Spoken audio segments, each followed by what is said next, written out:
just in time. I'm really glad that you found your way back to join me tonight. It's always good to see you. You know, of course, I've got something for us to think about tonight, and I think you're going to like it. I couldn't help but notice something today. Every once in a while, life gives us a small picture that teaches a big lesson, the kind you don't forget once you see it.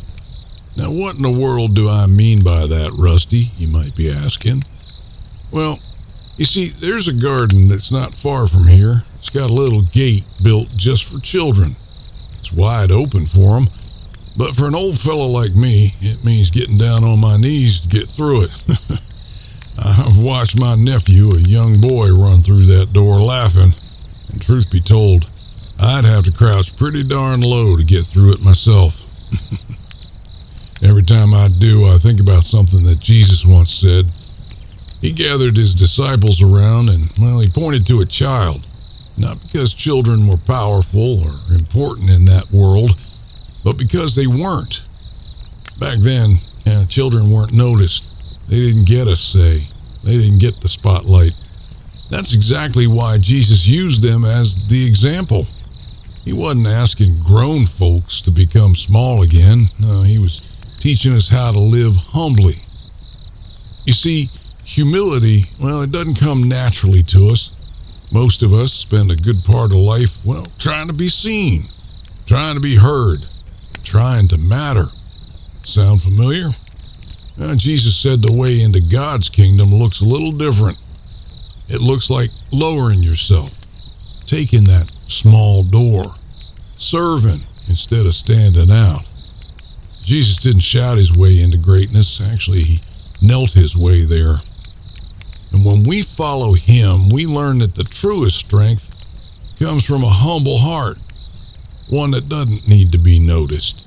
Because you know what? It already knows that it's loved. Now, sometimes it's worth asking ourselves a few quiet questions. Where am I trying too hard to be seen? Where do I push myself to the front? And where might God be inviting me to take a lower place?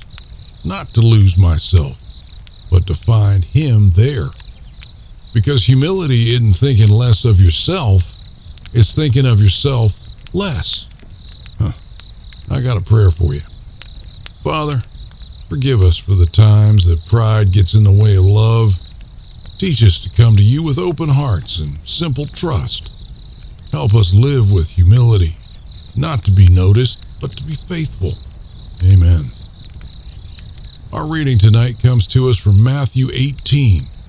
It says, "Unless you are converted and become as little children, you will by no means enter the kingdom of heaven." Boy, that's something to think about, isn't it? Sometimes the path forward isn't about climbing higher. It's actually about bending lower. Well, the fire's burning pretty good tonight.